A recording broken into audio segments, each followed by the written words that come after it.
Sir, இப்போ mayonnaise தடை விதிக்கப்பட்டிருக்கு. சேலம் மாவட்டத்துல என்ன நடவடிக்கைகள் மேற்கொண்டிருக்கோம்?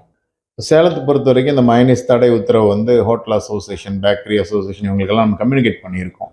ஸோ உணவு பாதுகாப்பு அலுவலர்கள் நம்மகிட்ட 21 பேர் இருக்காங்க. ஸோ அது கார்பரேஷனில் 4 பேர் இருக்காங்க, பிளாக்ல 17 இருக்காங்க. ஸோ இவங்க எல்லாருக்குமே இந்த தடை உத்தரவை வந்து கம்யூனிகேட் பண்ணியிருக்கோம். அவங்கவுங்க ஜூரிஸ்டிக்ஷனில் இருக்கிற கடைகளை இந்த மயோனைஸ் இருக்காங்கிறத ஆய்வு பண்ணுறதுக்கு அறிவுறுத்தியிருக்கோம். அரசு ஏன் சார் தடை விதிச்சிருக்காங்க? என்ன காரணம்? கமிஷனர் ஆஃப் ஃபுட் சேஃப்டி அவர் கொடுத்துருக்க பவர்ஸில் உணவு பாதுகாப்பு சட்டத்தின்படி 1 வருஷத்துக்கு இந்த தடை உத்தரவு போட்டிருக்காங்க. இது எதுக்காகன்னு பார்த்தீங்கன்னா, இந்த பச்சை முட்டையில் செய்கிற மயோனைஸ், ரா எக்ஸில். அப்படி ரா எக்னா அது உள்ள நிறைய கிருமிகள் இருக்குது, சால்மனல்லா இருக்குது, ஈகோலை இருக்குது. இதெல்லாம் வந்து டைஃபாய்ட்லேருந்து வயிறு உபாதைகள் வரைக்கும் உண்டாக்கக்கூடிய கிருமிகள்.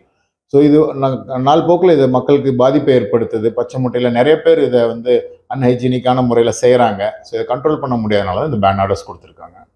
எந்த மாதிரியான தடுப்பு நடவடிக்கைகள் இருக்குது சேலம் மாவட்டத்தை பொறுத்த வரைக்கும்? உணவு பாதுகாப்பு அலுவலருக்கு நம்ம இதை சொல்லியிருக்கோம். இந்த தடை உத்தரவு அமல்படுத்துகிற முகமாக வந்து அவங்க ஆய்வுகள் மேற்கொள்வாங்க. அப்போ அந்த மாதிரி தடையை மீறி இது பண்ணிட்டு இருந்தாங்கன்னா உணவு பாதுகாப்பு சட்டத்தின் அவங்க மேலே சிவில் வழக்குகள் தொடரப்படும். இப்போ இந்த காலாவதியான மைனஸ் சாப்பிட்டா எந்த மாதிரியான உடல் பாதிப்புகள் ஏற்படும்? ஸோ இது காலாவதின்னு சொல்ல முடியாதுங்க. இது வந்து ஆக்சுவலாக பச்சை முட்டையில் செய்கிற மயோனைஸ்க்கு பேன் பண்ணியிருக்கோம். பச்சை முட்டையில் செய்யும்போது நிறைய கிருமிகள் அந்த முட்டை ஓட்டுல இருந்தோ அந்த உள்ள இருந்தும் நம்ம இந்த மயோனைஸில் கலந்துருது. ஸோ இது மனிதனுக்கு ஒரு உபாதைகள் ஏற்படுத்தக்கூடிய வகையில் இருக்குது. ஸோ இதை தடுக்கும் முகமாக தான் இந்த தடை உத்தரவு பிறப்பிக்கப்பட்டுள்ளது. டாக்டர் டாக்டர் கதிரவன், மாவட்ட நியமன அலுவலர், உணவு பாதுகாப்புத்துறை, சேலம் மாவட்டம்.